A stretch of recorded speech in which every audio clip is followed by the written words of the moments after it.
नमस्कार, आप देख रहे हैं रफ्तार मीडिया। मैं आपके साथ प्रियंका मलिक हाजिर उत्तराखंड की तमाम छोटी बड़ी खबरों के साथ रुक करेंगे, लेकिन सबसे पहले एक नजर डाल लेते हैं इस वक्त की हेडलाइंस पर। चारधाम यात्रा के दौरान मंत्री सतपाल महाराज की गैर मौजूदगी पर उठ रहे सवाल, हर मोर्चे पर डटे सीएम धामी। कांग्रेस का आरोप, राम भरोसे चल रही तीर्थ यात्रा। उत्तरकाशी में हुए हेलीकॉप्टर हादसे में पायलट समेत 6 की मौत, सीएम धामी ने दुर्घटना पर जताया दुख, मामले में दिए जांच के आदेश।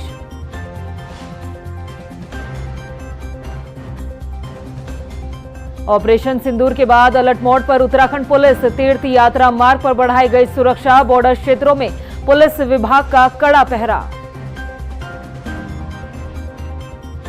और उत्तराखंड के मौसम में बदलाव की संभावना, 8 मई से 11 मई तक बारिश और तेज हवाएं चलने का अलर्ट, प्रदेश के 5 जिलों में येलो अलर्ट जारी। हेडलाइंस के बाद बुलेटिन में खबरें विस्तार से। मुख्यमंत्री पुष्कर सिंह धामी ने केंद्रीय वन, पर्यावरण एवं जलवायु परिवर्तन मंत्री भूपेंद्र यादव से मुलाकात की है। इस दौरान सीएम पुष्कर सिंह धामी ने त्यूनी प्लासू जल विद्युत परियोजना के लिए वन भूमि के हस्तांतरण के साथ ही रूपसिया बगड़ जल विद्युत परियोजना समेत कई परियोजनाओं की स्वीकृति को लेकर चर्चा की। सीएम धामी ने बताया कि बिजली आपूर्ति के लिए उत्तराखंड को दूसरे राज्यों से विद्युत ऊर्जा खरीदनी पड़ती है। केंद्रीय मंत्री ने मुख्यमंत्री को सभी प्रस्तावों पर एक सकारात्मक सहयोग का आश्वासन दिया है। उत्तराखंड में चारधाम यात्रा अपने चरम पर है। बड़ी संख्या में श्रद्धालु चारों धामों में पहुंच रहे हैं, दर्शन कर रहे हैं, लेकिन इस बीच सवाल खड़े हो रहे हैं कि आखिर पर्यटन मंत्री सतपाल महाराज है कहां। सीएम पुष्कर सिंह धामी तो मोर्चे पर डटे हुए हैं, लेकिन चारधाम यात्रा के दौरान मंत्री सतपाल महाराज आखिर गायब क्यों हैं? रिपोर्ट देखिए। मंत्री सतपाल महाराज को लेकर उठ रहे सवाल, चारधाम यात्रा से गायब मंत्री सतपाल महाराज, हर मोर्चे पर डटे सीएम धामी, लापरवाह बने मंत्री जी। 30 अप्रैल से चारधाम यात्रा की शुरुआत हो चुकी है। बड़ी संख्या में श्रद्धालु चारों धाम पहुंच रहे हैं।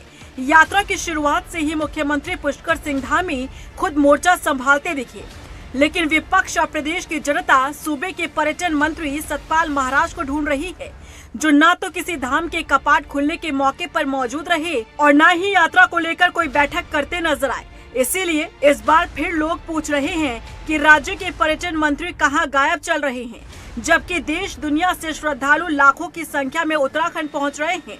ऐसा पहली बार नहीं कि चारधाम यात्रा के दौरान मंत्री सतपाल महाराज नदारद हो। बीते साल भी यात्रा के दौरान मंत्री सतपाल महाराज नदारद रहे।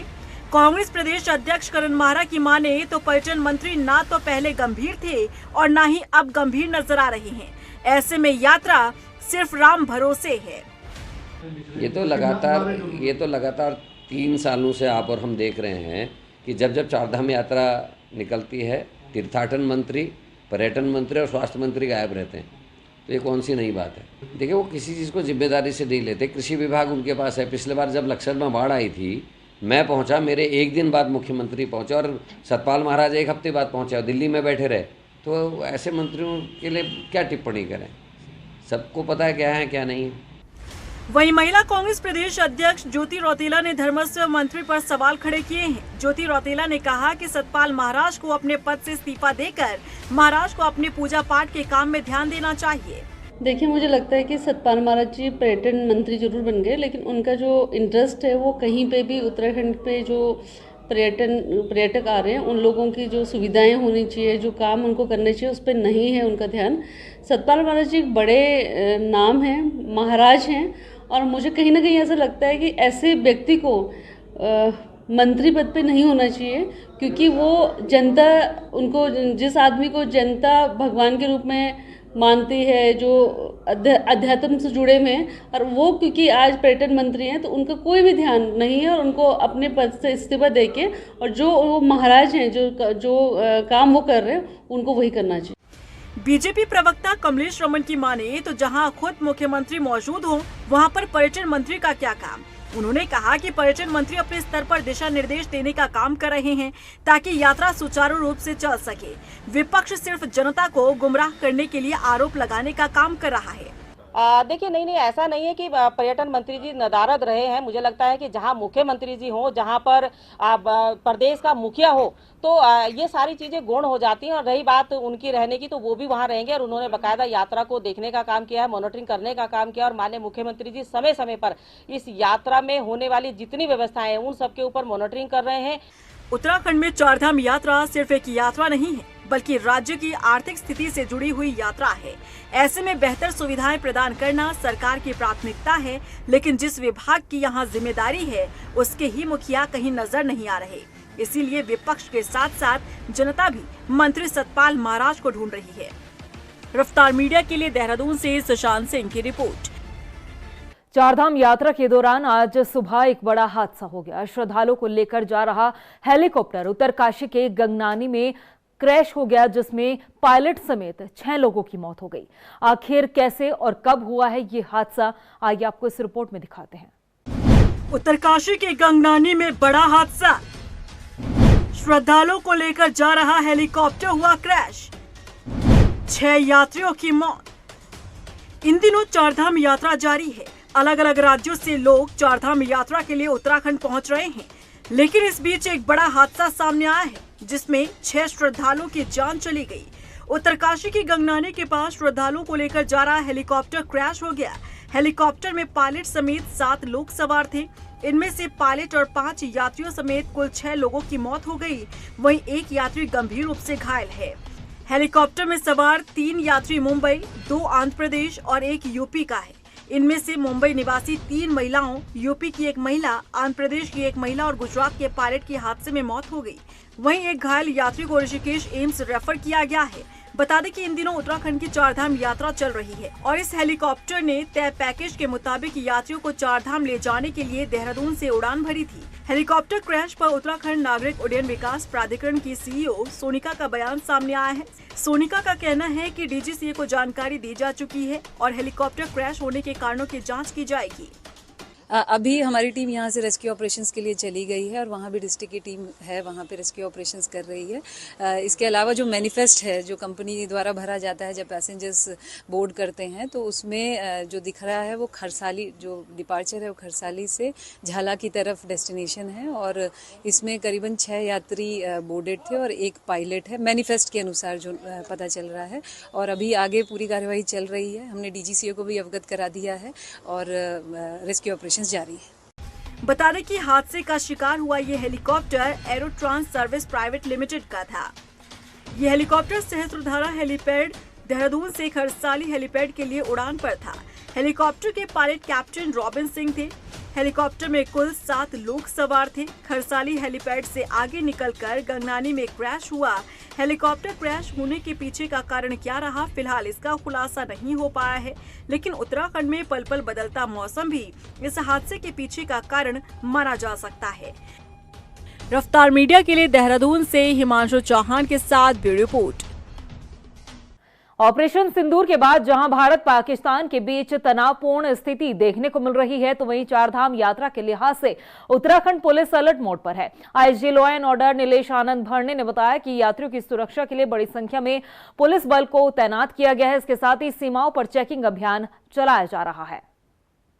चारधाम यात्रा जो है उत्तराखंड पुलिस के लिए बेहद संवेदनशील है। हम लगातार जो है इस पे पूरी सुरक्षा को लेकर बेहद गंभीर है, जिसमें हमारे अब तक के जो है 6000 पुलिसकर्मी जो है इसमें तैनात किए गए हैं।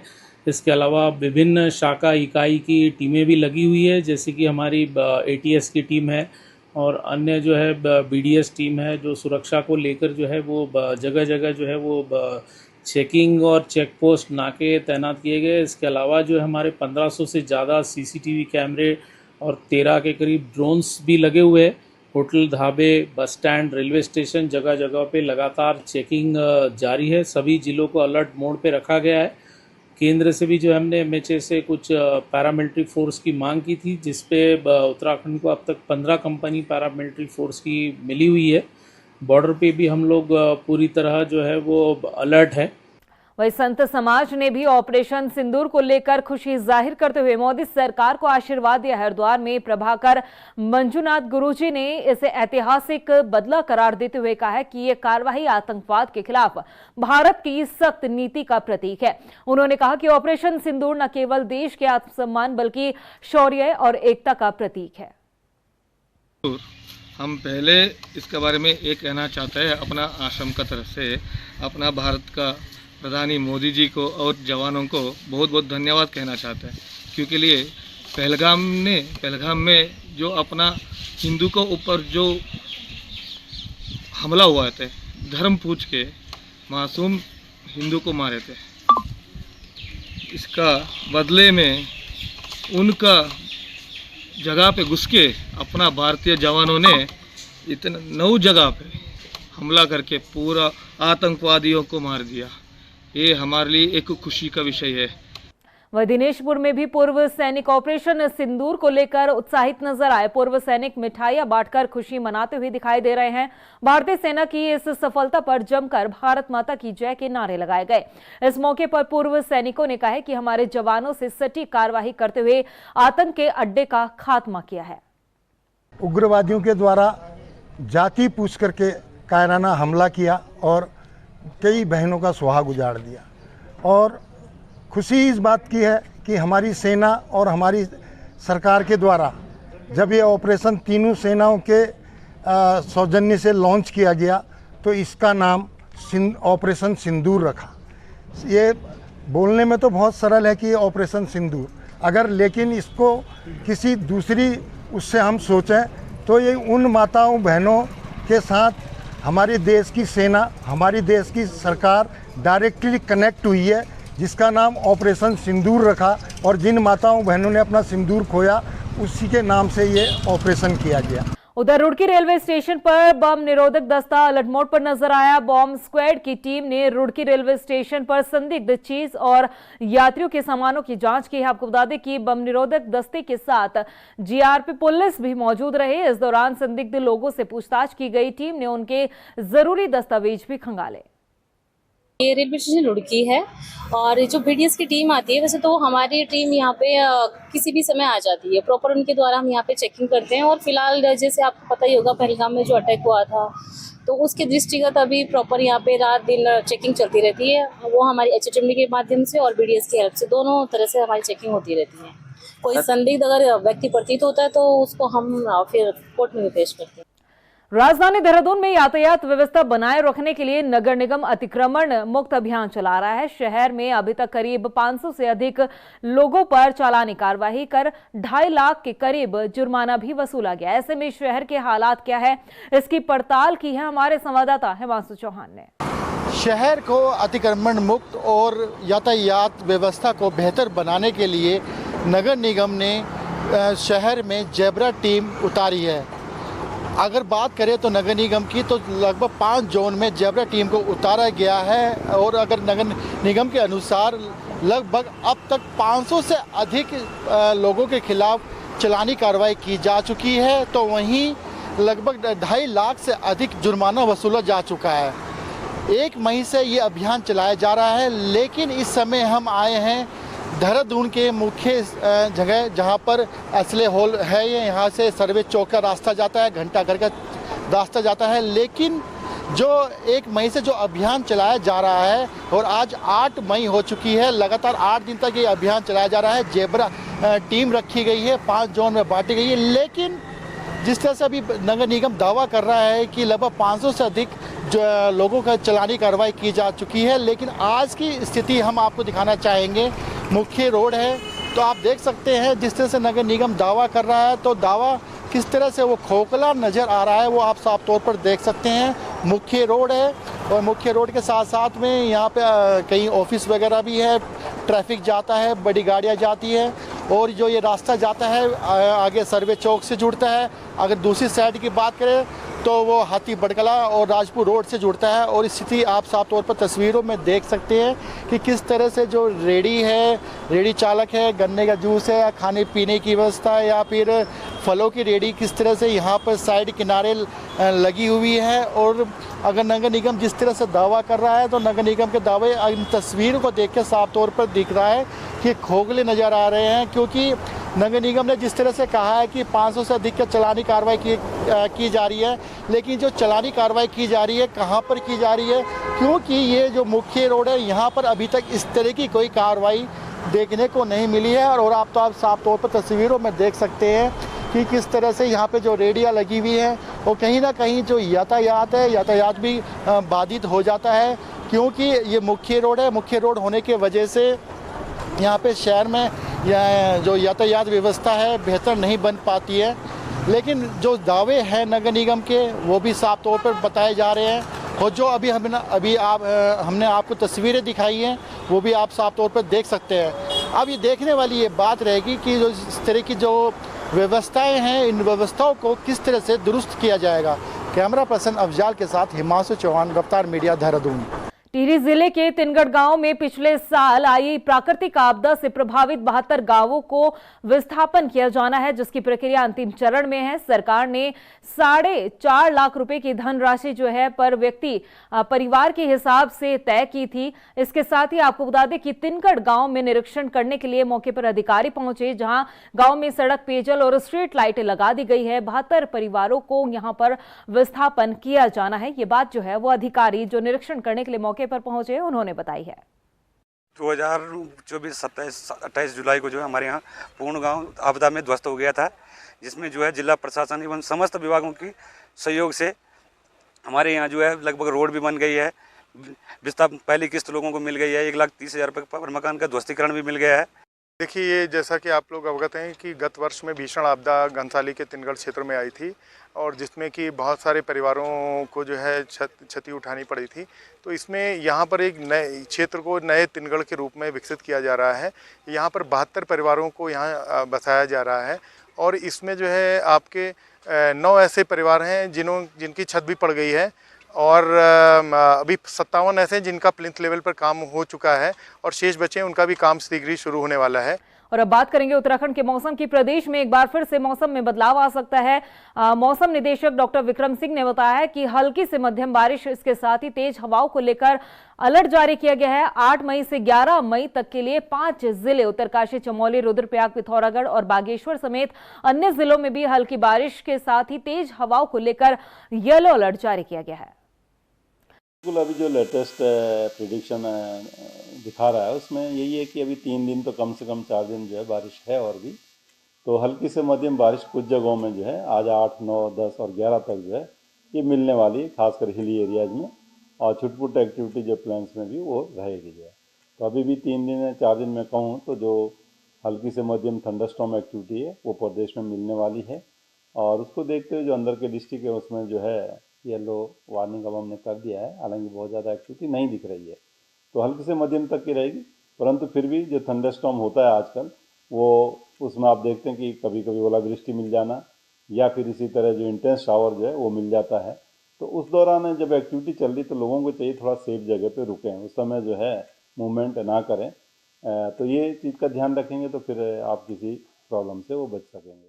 ऋषिकेश के तपोवन में फ्लैट के बाहर युवक की गोली मारकर हत्या कर दी गई। बताया जा रहा है कि मृतक युवक मूल रूप से नोएडा का रहने वाला था। ऋषिकेश में रहकर अपना रेस्टोरेंट चला रहा था। बदमाशों ने देर रात युवक के सिर और सीने में 4 गोलियां मारी है, जिससे युवक की मौके पर ही मौत हो गई। जांच में जुटी पुलिस सीसीटीवी कैमरों की मदद से भी तलाश कर रही है।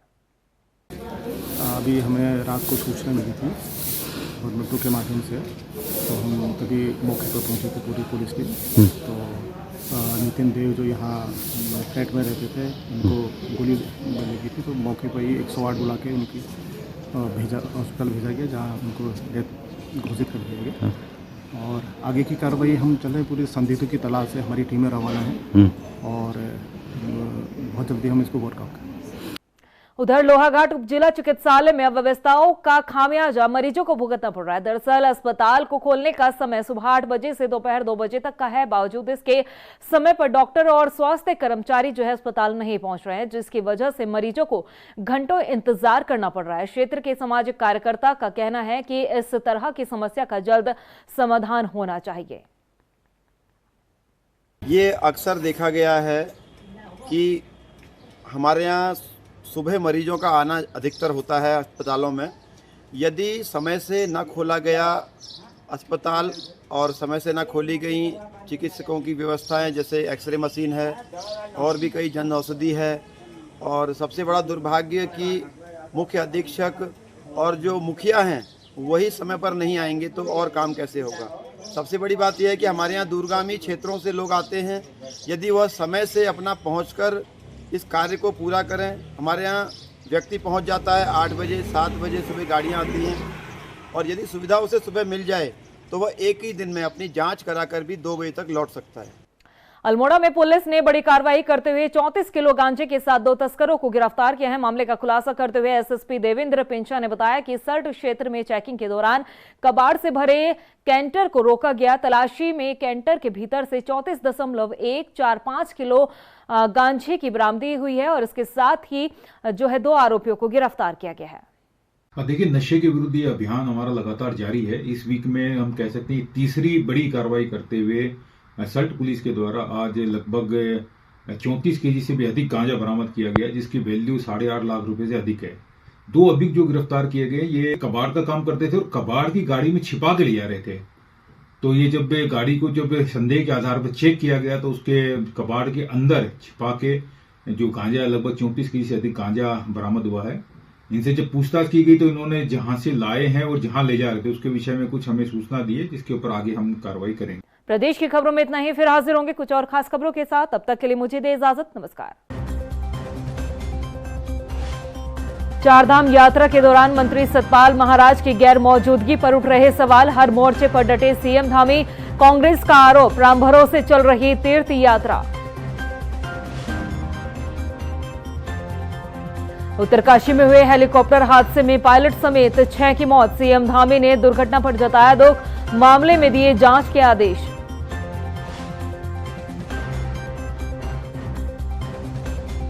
ऑपरेशन सिंदूर के बाद अलर्ट मोड पर उत्तराखंड पुलिस। तीर्थ यात्रा मार्ग पर बढ़ाई गई सुरक्षा। बॉर्डर क्षेत्रों में पुलिस विभाग का कड़ा पहरा। और उत्तराखंड के मौसम में बदलाव की संभावना। 8 मई से 11 मई तक बारिश और तेज हवाएं चलने का अलर्ट। प्रदेश के 5 जिलों में येलो अलर्ट जारी।